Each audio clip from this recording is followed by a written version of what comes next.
Good afternoon, everybody. Uneducated Economist here. Thought I'd talk a little bit about the wave of bankruptcies, closures, and the possible future foreclosures that may be coming as a result of businesses shutting down. I'm going to leave some links down in the description for you guys. And this is like this is a topic that a lot of people, I think, focus in too much on a particular and try to blame it on that particular. This is more of an economic event that has taken place due to the new money that is coming in.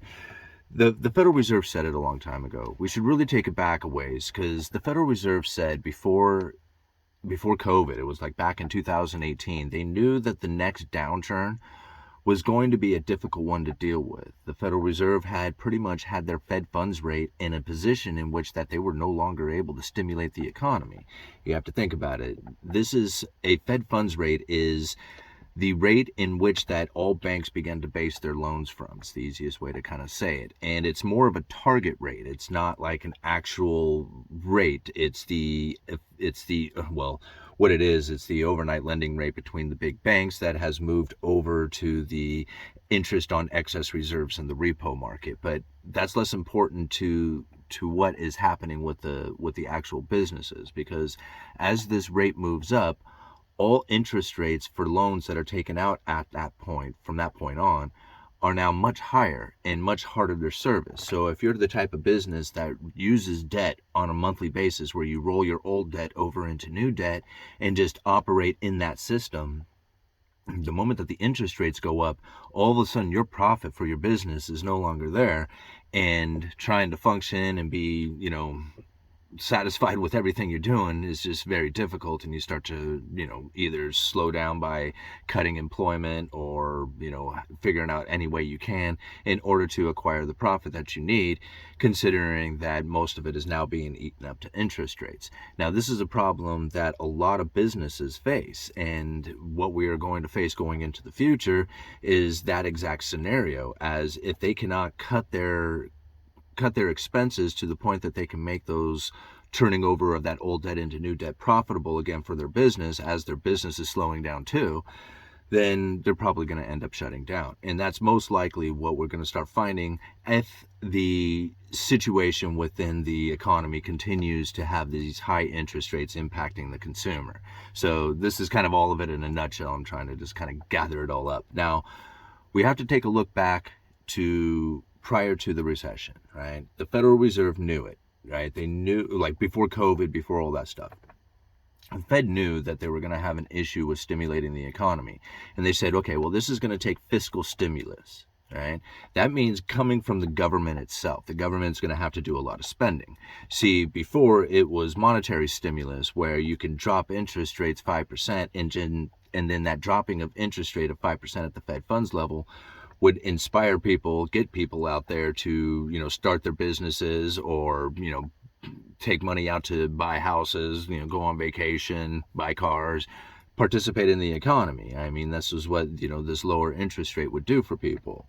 However, the Fed knew that they weren't going to be able to do that. So when it came time to stimulate the economy, it was going to be a very difficult task to get the government to do it, because, government spending isn't exactly like looked highly upon, right?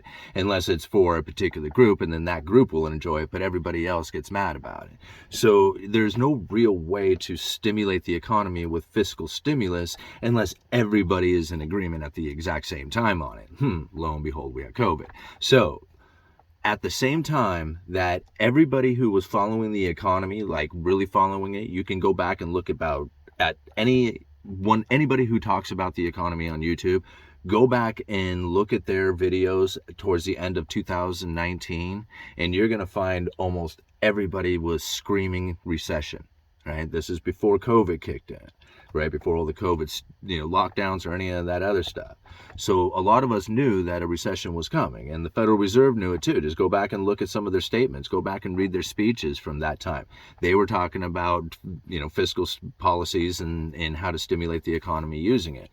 So all of a sudden we get COVID, boom, lockdowns. Now we got the government with all the capabilities of doing all the fiscal stimulus they want, and they did. And that's where a lot of the money came into existence, was through the stimulus program coming from the government itself to try and deal with COVID. And now I know a lot of people are going to start using the argument at that point that said they have no other choice, they had to do it, right? Okay, so that's fine, you can still take it in. It doesn't take away from the idea that that's what it was that stimulated the economy, right? So the economic output, or the economic event that put that out there, right? All the stimulus that went into like purchasing of things, all that stuff was completely fraudulent. It was made up, right? And it wasn't like it didn't really happen, but people didn't go and work and produce and acquire that money for real, which would then make those purchases a valid purchase. Instead, it was stimulated by the government, and then at the same time they told people, do not distribute, right? They severed the supply chain and said, no deliveries, nobody work, no truckers, nobody out there doing anything, but go out there and buy all the stuff, right? I mean, this is exactly what happened down there. Now, again, you can say, well, they had no other choice. They had to tell everybody to stay home because otherwise they were going to spread the sickness around, right? Everybody's going to get diseased. Well, at the end of the day, everybody got diseased anyway, right? I mean, at least everybody I know. There was a handful of people who didn't get sick, but for the most part, everybody I know got COVID. So it didn't work to keep everybody away, but it did work to sever the supply chain, which is exactly what happened. Then, if you think about it, during that time, what happened for real, right? We had manufacturing slow down. We had people retiring like crazy. We had, no manufacturing or distribution. I guess I already said that. Everything was like being purchased off the shelf, right? So there was nothing left. And this is where the shortages really came in. So if you remember, at the same time that everything was very difficult, we had 100 freighters sitting off the ports of LA from all the things that people had purchased, but we couldn't get through the nation. Right? They were going to hire the National Guard, remember, because it was going to become a national emergency to distribute the stuff all throughout the nation, get it out of the ports and get it moving, all these containers. I mean, this was a hard time that was taking place back then. Now, you take a look at some of these things and you're going to find that truckers are going out of business. Right? The complete opposite of what was happening then. So now, let's think about what was going on, right? At the same time that there was these shortages, which weren't really shortages, it was the supply chain breakdown. The stuff was sitting out there. It was sitting out on the ships, the container ships out there, sitting on rail lines, sitting in distribution hubs. It just wasn't making it to the stores. So it wasn't a real shortage like everybody said it was. Now, when you have that, you're going to have a supply and demand imbalance, right? You got demand way up here, but you can't get the stuff through. So what happens to prices, right? Prices go up. And again, this is what I believe caused the most inflation out there. Now, granted, he couldn't have had it without that stimulus, shot in the arm, but that was short-lived. It's an artificial high that isn't going to last. And now as we start to find things open up, you're going to find that things are going to start getting much easier, right? Much easier to acquire. I mean, think about trucking, for example, right now. We got truckers who are going out of business who had at one time tried to expand their businesses to the point that they were like being called manipulators or something. Like they were they were holding back or charging too much or for freight, like there was a scam or something that wasn't taking place, right?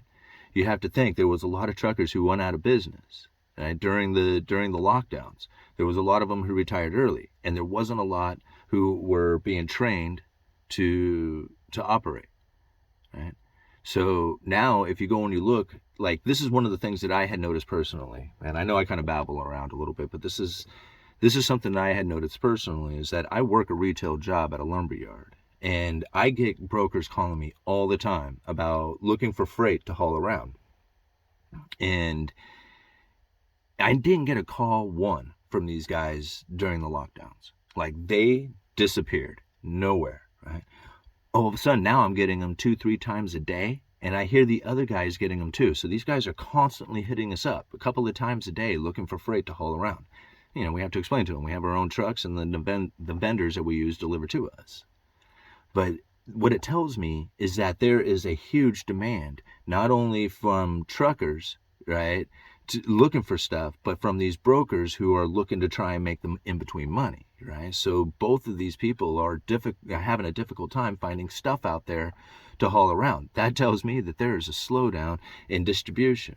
And if there's a slowdown in distribution, you're going to find a slowdown in, or you're going to find a shortages and stuff at some point, all right? This is really where I'm starting to see the businesses shut down, right? So you think about it, it's like a daisy chaining effect here. Like a lot of people will say it's, I don't know, say it's from something else, but this is how it, like, I see it going down, right? As you had a slowdown in the trucking, you have a slowdown in the distribution. Pretty soon you're going to have a slowdown in businesses, and the businesses are going to start to shut down. And what's going to happen after that? You're going to start finding the unemployment rise. That is what the Federal Reserve is looking for. So the very act of the government pushing the whole debt limit and even shutting down, destroying some of these small businesses, because take a look at the article. How many small businesses operate from government contracts? And then all the businesses that operate maybe not directly to the government, but to the businesses that do carry contracts from the government, right? A lot of small businesses operate in the capacity of government spending, right? And then that's where a lot of employment comes from, is from these small businesses. You think about it, like even the problem with the population decreasing, it makes me wonder. It was just like, well, what's going to happen when unemployment rises? Is there going to be issues with population decreasing because everybody's going to be looking for a job, but yet there's not going to be any out there? But right now there's a shortages of people. So will there ever be a rise in unemployment? I mean, at what point does like all the stuff that should be happening start to happen, right? I mean, you think about it. If you have a recession without unemployment rising, then all the recession in the world doesn't cause unemployment to rise. That means nobody really goes into foreclosure. That means that they continue on with life as normal. That means we don't have a recession. I mean, does any of this, like, I don't get it. Like, I don't get how that's supposed to take place. And I don't feel that it's going to. What I feel that is going to happen is that these government, contractors out there are going to start cutting a lot of their spending, and that spending is going to bleed down into the small businesses that are out there, and you're going to start finding a lot of people start becoming unemployed, causing the unemployment to rise, which is really what the Federal Reserve is looking for. That's what I think is honestly what is going to take place. At that point, the Federal Reserve will allow the interest rates to stay high for a significant amount of time after that, before they eventually start to lower interest rates, which will start to stimulate the economy again. But the idea that they are going to be able to increase the population with immigration during that time is not going to go over politically well when everybody is losing their jobs. Right? Nobody's going to be happy with that. When you're in the middle of a recession, they're like, hey, we have a population shortage here, so we're going to start bringing in a bunch of immigrants to start doing work here in the country. Right? And people are going to get mad about that. But yet at the same time, I'm hearing people say that they can't find anybody to work.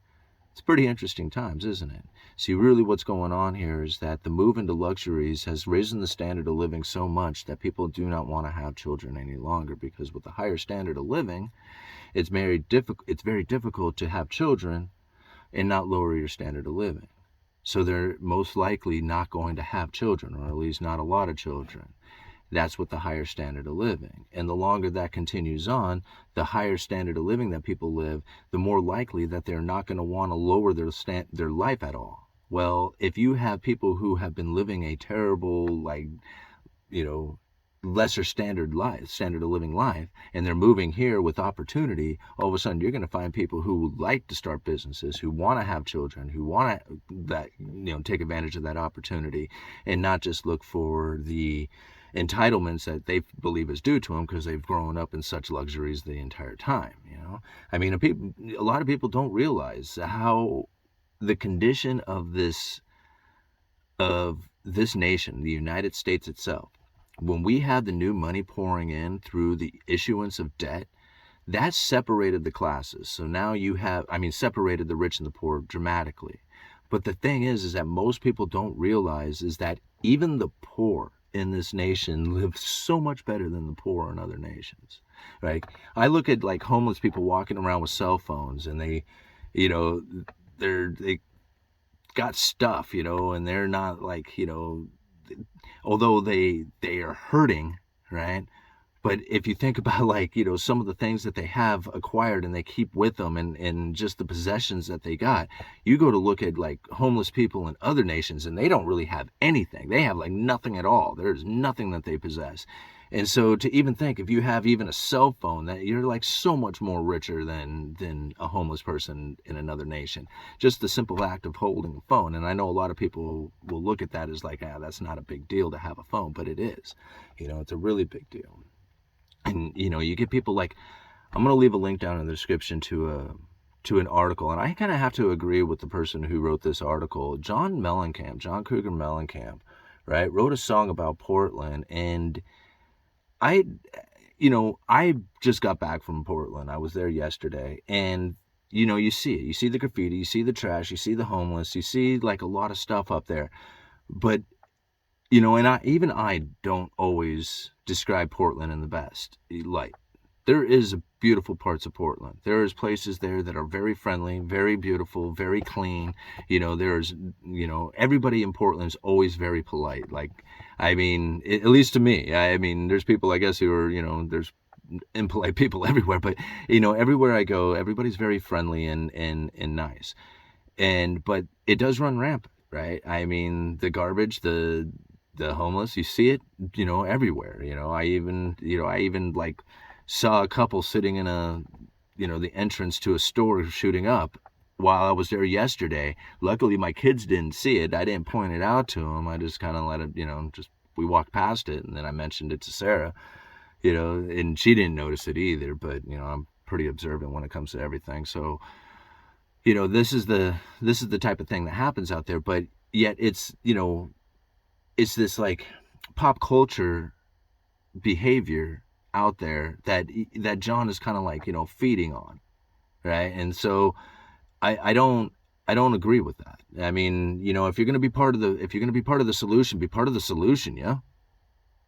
Right? What is it that song is going to do? Is it raising awareness? Is it, I don't get it. Like, I didn't understand that at all. So, it's not for me to rant on about it, but I thought I would just leave it down there, and like I said, you guys can make your own opinion about that.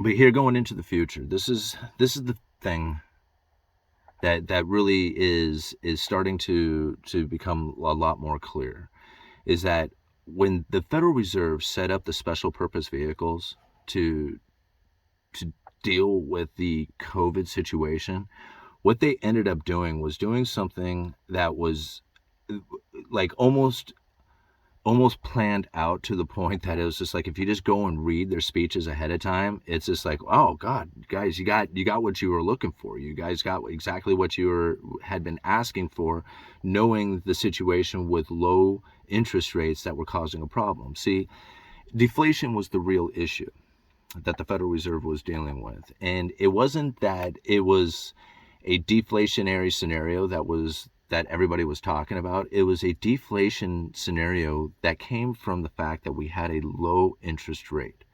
The return on capital investment is gone negative, right? At least at the lower rate it was. Now that we've moved up, we have to see what the return on capital investment is going to do.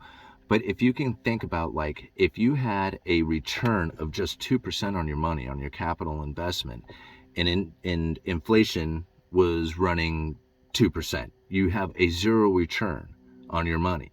Well, say that inflation goes up to 3% and your interest rate is at 1%. Now you got a negative return on capital investment. That means your purchasing power going into the future is diminishing. And this is really where the problem was starting to find itself when it came to safe investments, right? Now, Dr. Lacey Hunt was talking a lot about this. And as far as being able to get into this position, as far as like being able to raise interest rates and deal with some of the things that they are doing right now, it wouldn't have come from just any old monetary policy. You had to have a crisis situation in order to set up the special purpose vehicles that the Fed used in order to like give the bridge loan over to the corporations or whatever. It's not exactly like, done to the point that it was obvious for a lot of people to see. The recession was pre-bailed out. This recession right now, right? The companies that you see fail, those are the zombie corporations. The rise in unemployment, which is going to take a very long time to do because there's not enough people here, because you can already see it from the population decreasing and the attempt to try and increase the population through immigration. So you're going to find that even though these businesses are failing, the rise of unemployment is going to become very difficult. That puts the Federal Reserve in a position in which that they can keep the interest rates elevated, because as long as they are facing their dual mandate of high interest rates, or their dual mandate of low and stable prices of around 2% and full employment, if they have high interest rates, they're going to keep the interest rates elevated, especially if the unemployment doesn't rise. So I can very much see it. Now, they can talk all they want about immigration, right? Doesn't mean it's necessarily going to happen. And it doesn't mean that people are going to show up for it. It could happen, and I know a lot of people want to move here. Most likely they'll be able to open up borders and make it a lot easier for people to come into this nation. But the actual act of it happening yet hasn't happened, and so therefore it's not part of the economic equation, even though people are kind of considering it. That's not the case as far as what we're going to be facing here. What we're going to be facing is the higher interest rates for a longer period of time, and then the return on capital investment itself on a higher interest rate is what the Federal Reserve is going to be looking for to stimulate the economy again. Once that higher interest rate is now working its way into the economy, that return on capital investment that people will be getting, at that point, the Federal Reserve will have the ammo to use. Right? They can be able to drop interest rates in the future in order to stimulate the economy. That was what all the Federal Reserve wanted. Like, all this other stuff was just so they could get that 5% interest rate back. And if they can maintain it for a significant amount of time, then they can get the ammo back enough to stimulate the economy going into the future. That's what this was really all about. A lot of people say it's like about control and all that. Yeah, it is. I mean, it is in the end. I mean, I guess, because, that's what they're doing, is controlling. But it's more about keeping that monetary system going. And really, I mean, yes, there is the dollar deglobalization. I guess I should talk about that too. How long am I into this? Okay, sorry guys. I should just end this.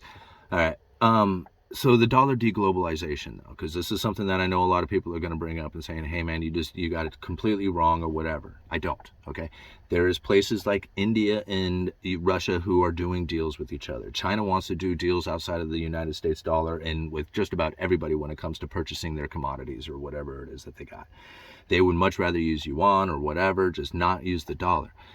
All that stuff is very true, and it is growing, but you have to understand that this is such an insignificant amount of how much is done on the world trade that the dollar is still by far the most dominant currency out there for this purpose. And the main reason is that there just simply isn't enough yuan or rubles or rubies or anything else out there to even do the world trade, right?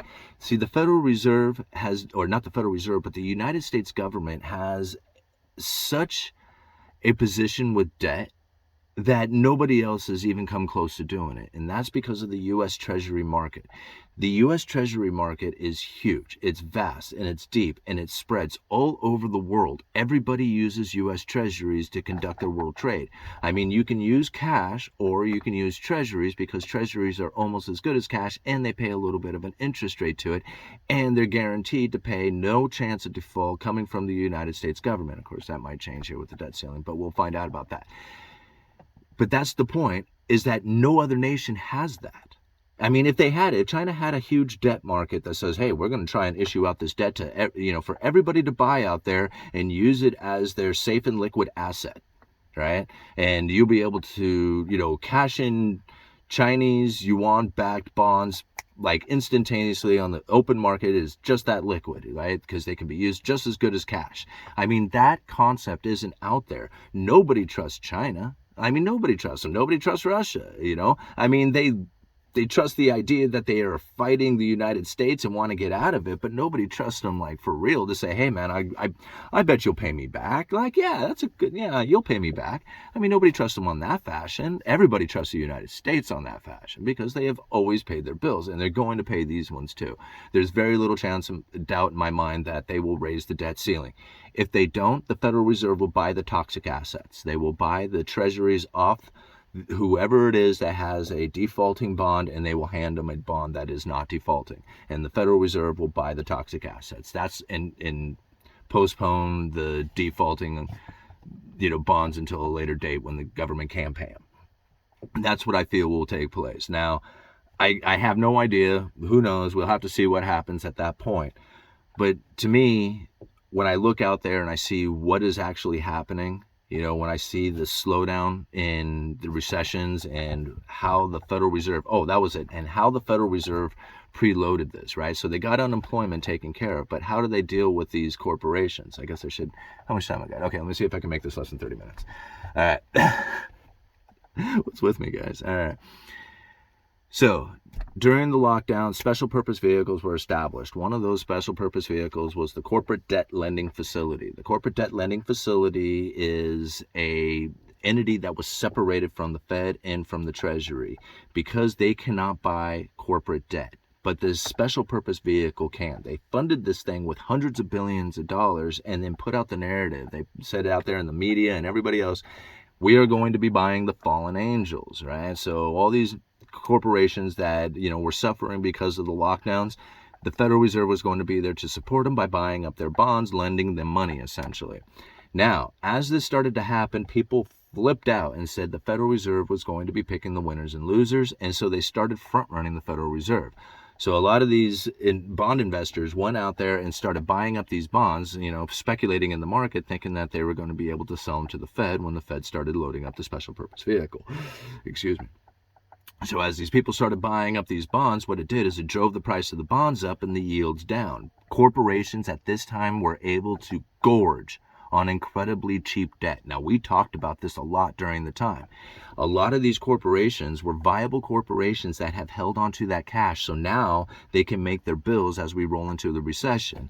The zombie corporations went and spent that money on hiring a bunch of people and, expanding their operations, trying to get things up and moving again, and now they're starting to fail. So as those companies fail and the employees start moving over to all the jobs that couldn't be filled before, they're going to find that the unemployment doesn't rise at the same time we roll into this recession where the higher interest rates start knocking the heads off the zombie corporations. This is how I believe that it's going to be rolling into the future. And so for some time, there you're going to find that corporations all over the place are going to start to fail. Businesses are going to fail. Small businesses are going to fail. And that failure is what the Federal Reserve is actually looking for. That is where the unemployment is going to start to rise. Once they get the unemployment to rise, then you'll start seeing them adjusting their interest rates. By that time, I'm sure nobody's going to be complaining about high prices well, you might be complaining about high prices about some stuff, but there's going to be so many businesses shutting down, trying to get out of the game because it's just no longer have any business out there that, things are going to go on fire sale and it's going to get incredibly cheap and depressing and not good. That's why, holding on to cash at this point is probably one of the smarter things that you can do for emergency purposes, like sitting in a stock, sitting in bonds, sitting in something else. I mean, maybe incredibly short-term bonds might be good. And then when it comes to gold and silver, this is really where it becomes the insurance policy, right? The insurance policy that has you outside of that third-party risk. That's really where the possession of gold and silver starts to play its game, is that you can hold on to your wealth without having to worry about whatever, government decision, monetary policy has taken place out there. You don't have to worry about any of that stuff because you have everything tied up inside of a precious metal that doesn't have exposure to anything else out there. It is for you to protect yourself and, your family, and maybe not necessarily the way of life, but a way to reestablish a new life if things were to really get as bad as, they appear to be getting. All right. Wow. I really rambled on that one. I wasn't meaning to do that. It was supposed to be a 10-minute video. All right. Uneducated Economist. You guys let me know.